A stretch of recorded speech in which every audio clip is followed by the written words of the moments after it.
बाबा जांच करे आई? हाँ मां, जांच करे आयसि। वाकई नवाब खान जो माण्हू मोह कीअं मोह इहा ख़बर कान थी पवे। बाक़ी नवाब खान मूसार जे मथां केस दाख़िल कराए छॾियो। मूंखे पको ही बाबा त जेका असांजे घर जे मथां फायरिंग थी न उहे नवाब खान जे माण्हुनि ई कई हुई।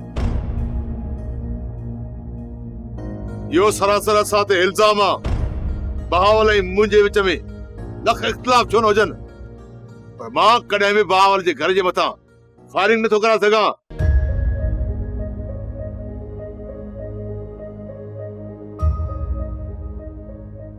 नवाब खान, तूं हिते छो आयो आहीं? कंहिंजी इजाज़त सां आयो आहीं?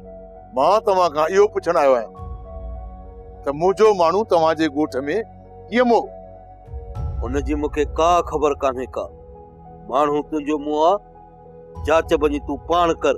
राति मुंहिंजा 3 माण्हू मुंहिंजे ॻोठ जे ॿाहिरां गुज़रिया। हिकिड़ो मारिजी वियो।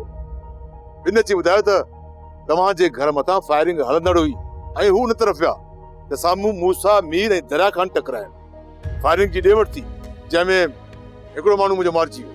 मां तोखां रुॻो पक करण लाइ आयो आहियां त वाकई तुंहिंजे घर मथां मूसा मीर वारनि फायरिंग कई, हलां कई, या मुंहिंजा माण्हू डज़ था हणनि? हा नवाब खान, हुननि मूं ते हमलो कयो ऐं मूं ते गोलियूं भलाए। हुन गोली जो निशान अञा बि मुंहिंजे जिस्म ते आहे। बस तोखां इहो ई पुछणो हुयो।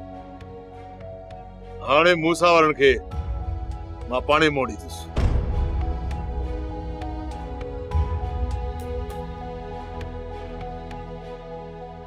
अम्मा, हाणे त तोखे पक थी न असांजे घर जे मथां हमलो कंहिं करायो?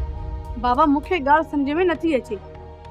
अम्मा ज़ाहिर ॻाल्हि आहे, ये मूसा वारा आहिनि, ॿियो केरु?